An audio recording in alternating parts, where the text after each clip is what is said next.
بسم اللہ الرحمن الرحیم۔ السلام علیکم۔ لاکھوں کروڑوں درود و سلام نبی کریم صلی اللہ علیہ وآلہ وسلم پر۔ دیکھتی آنکھوں سنتے کانوں ضرب الاسلام کی جانب سے عبد المنان کا سلام پہنچا۔ حضرت عثمان غنی رضی اللہ تعالیٰ عنہ، جنہیں ذوالنورین بھی کہا جاتا، حضرت عثمان غنی رضی اللہ تعالیٰ عنہ کی شہادت کس طرح ہوئی، کیا کیا معاملات پیش آئے، اور جب حضرت علی رضی اللہ تعالیٰ عنہ حضرت عثمان رضی اللہ تعالیٰ عنہ کو اپنی تلوار اور زرہ بیچنے گئے تو کیا معاملہ پیش آیا۔ جب صحابہ کرام نے عثمان رضی اللہ تعالیٰ عنہ کے بارے میں نبی صلی اللہ علیہ وآلہ وسلم سے پوچھا تو نبی صلی اللہ علیہ وآلہ وسلم نے حضرت عثمان کے بارے میں کیا ارشاد فرمایا۔ غزوہ تبوک کے موقع پر آپ نے 1000 اونٹ، 70 گھوڑے اور سامان رسید کے لیے 1000 دینار پیش کیے تو حضور صلی اللہ علیہ وآلہ وسلم نے اس فیاضی سے اس قدر خوش ہوئے کہ اشرفیوں کو دستے مبارک سے اچھالتے تھے اور فرماتے تھے، معذر عثمان ما عمل بعد ھذا الیوم، آج کے بعد عثمان کا کوئی کام اس کو نقصان نہیں پہنچا سکتا۔ حضرت عثمان رضی اللہ تعالیٰ عنہ کا اصل اور پورا نام ابو عبداللہ عثمان بن عفان اموی قریشی ہے۔ حضرت عثمان غنی رضی اللہ تعالیٰ عنہ 576 سے لے کر 656 تک اسلام کے تیسرے خلیفہ دماد رسول اور جامع القرآن تھے۔ عثمان غنی رضی اللہ تعالیٰ عنہ سابقین اسلام میں شامل اور 10 مبشرہ میں سے تھے۔ ان کی کنیت ذوالنورین ہے کیونکہ انہوں نے نبی صلی اللہ علیہ وآلہ وسلم کی 2 صاحبزادیوں سے نکاح کیا تھا۔ نبی صلی اللہ علیہ وآلہ وسلم فرمایا کرتے، اگر محمد صلی اللہ علیہ وآلہ وسلم کی اور بھی بیٹیاں ہوتی تو میں عثمان کے نکاح میں دے دیتا۔ پہلے رقیہ بنت محمد رضی اللہ تعالیٰ عنہ سے کیا، پھر ان کی وفات کے بعد ام کلثوم بنت محمد صلی اللہ علیہ وآلہ وسلم سے نکاح کیا۔ عثمان غنی رضی اللہ تعالیٰ عنہ پہلے صحابی ہیں جنہوں نے سرزمین حبشہ کی ہجرت کے بعد میں دیگر صحابہ بھی آپ کے پیچھے حبشہ پہنچے۔ بعد از دوسری ہجرت مدینہ منورہ کی جانب کی، رسول اللہ صلی اللہ علیہ وآلہ وسلم عثمان غنی رضی اللہ تعالیٰ عنہ پر مکمل اعتماد اور ان کی فطری حیات شرافت اور جو انہوں نے اپنے مال کے ذریعے اہل ایمان کی نصرت کی تھی اس کی انتہا قدر کرتے تھے۔ رسول اللہ صلی اللہ علیہ وآلہ وسلم نے دیگر صحابہ کے ساتھ ان کو بھی جنت اور شہادت کی موت کی خوشخبری سنائی تھی۔ سن 644 میں جب حضرت عمر بن خطاب رضی اللہ تعالیٰ عنہ کی شہادت کے بعد مشورے سے آپ کو خلافت کی ذمہ داریاں سونپی گئیں، جیسے انہوں نے 644 سے 556 تک انجام دیا۔ اس کے بعد عہد خلافت میں جامع القرآن مکمل ہوا اور مسجد الحرام اور مسجد نبوی کی توسیع ہوئی اور قفقاز، خراسان، کرمان، سستان اور افریقیہ اور قبرص وغیرہ فتح ہو کر سلطنت اسلامیہ میں شامل ہوئے۔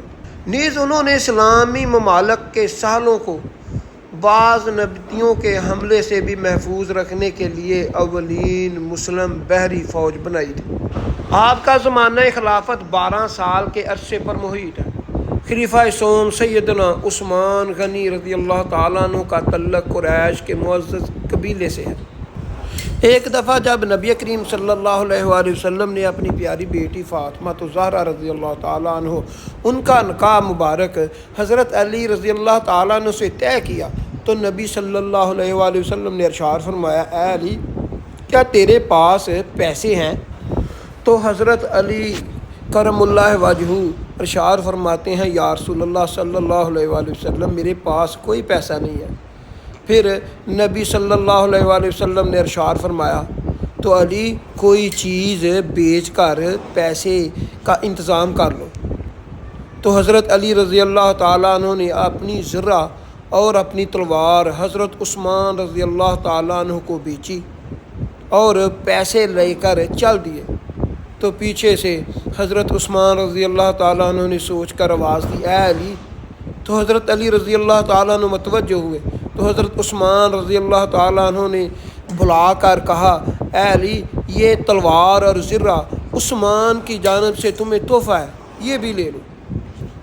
جب حضرت علی رضی اللہ تعالیٰ عنہ نے وہ پیسے، تلوار اور زرہ لا کر نبی صلی اللہ علیہ وآلہ وسلم کو دیا، تو نبی صلی اللہ علیہ وآلہ وسلم نے وہ پیسے اپنی جولی میں اچھالتے تھے اور کہتے تھے کہ عثمان نے اپنے اوپر فرض کر لیا ہے۔ تو صحابہ پوچھتے ہیں کہ یا رسول اللہ صلی اللہ علیہ وآلہ وسلم، عثمان نے اپنے اوپر کس چیز کو فرض کر لیا؟ تو نبی صلی اللہ علیہ وآلہ وسلم ارشاد فرماتے ہیں کہ عثمان نے اپنے اوپر جنت کو فرض کر لیا ہے۔ حضرت عثمان رضی اللہ تعالیٰ عنہ وہ انسان ہیں جن کو نبی صلی اللہ علیہ وآلہ وسلم نے تین بار جنت کی بشارت دی ہے۔ ایک بار تو اس وقت مبارکباد دی ہے جس وقت مسلمانوں کو پانی کی بہت زیادہ تنگی تھی اور ایک میٹھے پانی کا کنواں تھا اور اس پر ایک یہودی کا قبضہ تھا۔ تو نبی صلی اللہ علیہ وآلہ وسلم نے ارشاد فرمایا کہ جو شخص اس کنویں کو خرید کر اللہ کی راہ میں فروخت کر دے گا، اسے میں دنیا میں جنت کی بشارت دیتا ہوں۔ حضرت عثمان رضی اللہ تعالیٰ عنہ گئے ہیں، اس یہودی سے کہتے ہیں کہ یہ کنواں مجھے بیچ دو، اور اس نے جواب دے دیا۔ پھر تکرار کے بعد اس نے 2 گنا زیادہ قیمت سے ایک دن کے لیے کنواں فروخت کیا ہے اور کہا ہے کہ ایک دن تم پانی پیو گے، ایک دن ہم پانی پئیں گے۔ حضرت عثمان رضی اللہ تعالیٰ عنہ اس پر بھی خوش ہوئے اور وہ کنواں ایک دن کے لیے مسلمانوں کے لیے فروخت ہوا۔ پھر جب ایک دن مسلمان پانی پیتے تھے تو اس دن غیر مسلم بھی پانی پیتے تھے، اور جس دن ان یہودیوں کی باری ہوتی تھی اس دن مسلمانوں کو پانی نہیں ملتا تھا، غیر مسلم بس پانی پیتے تھے۔ پھر اسی طرح آہستہ آہستہ حضرت عثمان رضی اللہ تعالیٰ عنہ نے وہ جو آدھا کنواں تھا وہ بھی خرید کر اللہ کی راہ میں فروخت کر دیا۔ وہ کنواں اب بھی سعودی عرب میں موجود ہے۔ تو اس موقع پر نبی صلی اللہ علیہ وآلہ وسلم نے ارشاد فرمایا تھا کہ میں اسے جنت کی بشارت دیتا ہوں جو کنواں خرید کر اللہ کی راہ میں فروخت کر دے گا۔ خلیفہ سوم سیدنا عثمان غنی رضی اللہ تعالیٰ عنہ کا تعلق قریش کے معزز قبیلے سے ہے۔ سلسلہ نسب عبد المناف پر رسول اللہ صلی اللہ علیہ وآلہ وسلم سے جا ملتا ہے۔ سیدنا عثمان ذوالنورین کی نانی نبی صلی اللہ علیہ وآلہ وسلم کی پھوپھی تھی۔ آپ کا نام عثمان، لقب ذوالنورین ہے۔ اسلام قبول کرنے والوں میں آپ السابقون الاولون کی فہرست میں شامل تھے۔ آپ نے خلیفہ اول سیدنا ابو بکر صدیق رضی اللہ تعالیٰ عنہ کی دعوت پر اسلام قبول کیا تھا، حضور صلی اللہ علیہ وآلہ وسلم پر ایمان لائے اور کلمہ حق پڑھنے کے جرم میں سیدنا عثمان غنی رضی اللہ تعالیٰ عنہ کو ان کے چچا حاکم بن ابی العاص نے لوہے کی زنجیروں سے باندھ کر دھوپ میں ڈال دیا۔ کئی روز تک علیحدہ مکان میں بند رکھا گیا۔ چچا نے آپ سے کہا، جب تک تو نئے مذہب اسلام کو نہیں چھوڑ دیتا آزاد نہیں کروں گا۔ یہ سن کر آپ نے جواب دیا، چچا، اللہ کی قسم مذہب اسلام کو کبھی نہیں چھوڑ سکتا، اس ایمان کی دولت سے کبھی دستبردار نہیں ہوں گا۔ سیدنا عثمان غنی رضی اللہ تعالیٰ عنہ اعلیٰ سیرت کردار کے ساتھ ثروت اور سخاوت میں بھی مشہور تھے۔ ایک مرتبہ نبی صلی اللہ علیہ وآلہ وسلم مسجد نبوی میں بیٹھے ہوئے تھے اور نبی صلی اللہ علیہ وآلہ وسلم کی پنڈلی مبارک نظر آ رہی تھی۔ صحابہ کرام بیٹھ رہے تھے، نبی صلی اللہ علیہ وسلم اسی طرح بیٹھے ہوئے تھے۔ تو پھر حضرت عثمان رضی اللہ تعالیٰ عنہ آئے ہیں تو نبی صلی اللہ علیہ وآلہ وسلم نے اپنی پنڈلی مبارک کپڑے سے ڈانپ لیا۔ پھر حضرت عثمان رضی اللہ تعالیٰ عنہ اٹھ کر چلے گئے تو تو صحابہ نے پوچھا یا رسول اللہ صلی اللہ علیہ وآلہ وسلم، جب ہم آ رہے تھے تو آپ کی پنڈلی مبارک ننگی تھی، اس پر کپڑا نہیں تھا، جب حضرت عثمان رضی اللہ تعالیٰ عنہ آئے ہیں تو آپ نے اپنی پنڈلی مبارک کپڑے سے ڈھانپ لی ہے، یہ کیا ماجرا ہے؟ تو پھر نبی صلی اللہ علیہ وآلہ وسلم نے ارشاد فرمایا صحابہ، اللہ تعالیٰ اور فرشتے عثمان کا زمین پر حیا کرتے ہیں، اتنا باحیا انسان ہے کہ اس لیے میں نے اپنی پنڈلی مبارک چھپا لی تھی۔ نبی کریم صلی اللہ علیہ وآلہ وسلم نے ارشاد فرمایا اے عثمان، اللہ تعالیٰ نے تجھے خلافت کی قمیض پہنائیں گے، جب منافقین اسے اتارنے کی کوشش کریں گے تو اسے مت اتارنا یہاں تک کہ تم مجھے آ ملو گے۔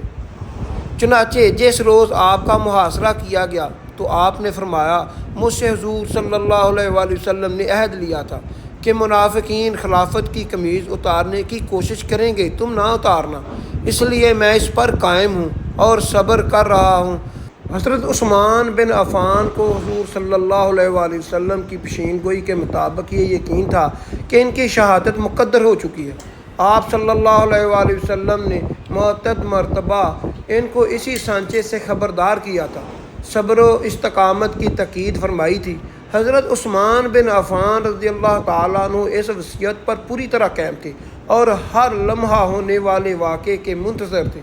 جس دن شہادت ہونے والی تھی آپ روزے سے تھے، جمعے کا دن تھا، خواب میں دیکھا کہ حضور صلی اللہ علیہ وآلہ وسلم اور حضرت ابو بکر صدیق رضی اللہ تعالیٰ عنہ اور حضرت عمر رضی اللہ تعالیٰ عنہ تشریف لائے ہیں اور ان سے کہہ رہے ہیں کہ عثمان جلدی کرو، تمہاری افطاری کے ہم منتظر ہیں۔ بیدار ہوئے تو حاضرین سے اس خواب کا تذکرہ کیا اور اہلیہ محترمہ نے فرمایا میری شہادت کا وقت آ چکا ہے، باغی مجھے قتل کر ڈالیں گے۔ انہوں نے کہا کہ امیر المومنین ایسا نہیں ہو سکتا۔ فرمایا میں یہ خواب دیکھ چکا ہوں۔ سن 35 میں ذوالقعدہ کے پہلے عشرے میں باغیوں نے سیدنا عثمان ذوالنورین کے گھر کا محاصرہ کیا تو آپ نے صبر اور استقامت کا دامن نہیں چھوڑا۔ محاصرے کے دوران آپ کا کھانا اور پینا بند کر دیا گیا، تقریباً آپ 40 روز بھوکے اور پیاسے رہے۔ باغیوں نے مکان پر حملہ کر دی۔ حضرت امام حسین رضی اللہ تعالیٰ عنہ جو دروازے پر متعین تھے مدافعت میں زخمی ہوئے۔ 4 باغی دیوار پھاند کر چھت پر چڑھ گئے اور آگے آگے حضرت ابو بکر صدیق کے چھوٹے بیٹے محمد بن ابی بکر تھے جو حضرت علی رضی اللہ تعالیٰ عنہ کی آغوش میں تربیت میں پلے تھے۔ یہ کسی بڑے عہدے کے طلبگار تھے جسے نہ ملنے کی وجہ سے حضرت عثمان رضی اللہ تعالیٰ عنہ کے دشمن بن گئے تھے۔ انہوں نے آگے بڑھ کر حضرت عثمان رضی اللہ تعالیٰ عنہ کی ریش مبارک پکڑ لی اور زور سے کھینچی۔ حضرت عثمان رضی اللہ تعالیٰ عنہ نے فرمایا بھتیجے، اگر تمہارا باپ زندہ ہوتا تو ان کو یہ پسند نہ آتا۔ یہ سن کر محمد بن ابی بکر شرما کر پیچھے ہٹ گئے اور ایک دوسرے شخص کنانہ بن بشیر نے آگے بڑھ کر پیشانی مبارک پر لوہے کی لاٹ اس زور سے ماری کہ پہلو کے بال گر پڑے۔ اس وقت بھی زبان سے بسم اللہ توکلت علی اللہ نکلا۔ سودان ابن حمران مروی نے دوسری جانب ضرب لگائی جس سے خون کا فوارہ جاری ہو گیا۔ ایک اور سنگ دل عمر بن الحق سینے پر چڑھ گیا اور جسم کے مختلف حصوں پر پے در پے نیزوں کے 9 زخم لگائے۔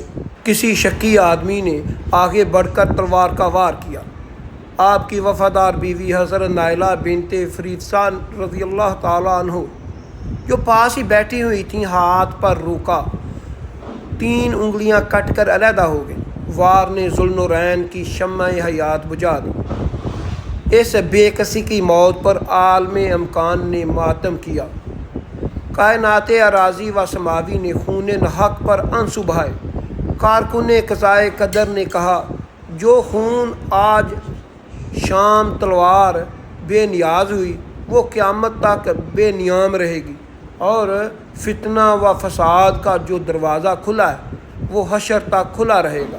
شہادت کے وقت حضرت عثمان بن عفان رضی اللہ تعالیٰ عنہ تلاوت فرما رہے تھے قرآن مجید سامنے کھلا ہوا تھا اور جو آیات سامنے تھیں جو پڑھ رہے تھے اس کا ترجمہ ہے، خدا تم کو کافی ہے اور وہ سننے اور جاننے والا ہے۔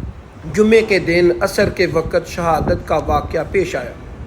2 دن لاش مبارک بے گور و کفن پڑی رہی۔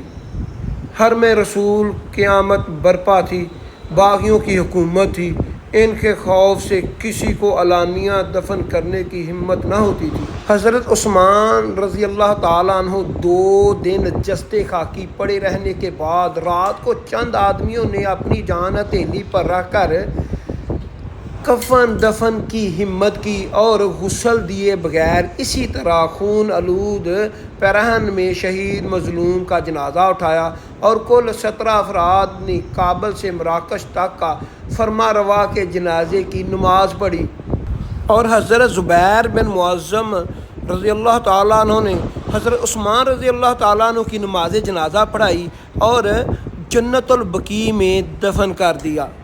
ایسی اچھی ویڈیو دیکھنے کے لیے میرا چینل ضرب الاسلام سبسکرائب کر لیں، بیل آئیکن کے نشان کو آن کر لیں تاکہ میری لیٹسٹ ویڈیو آپ کو وقت پر مل سکے۔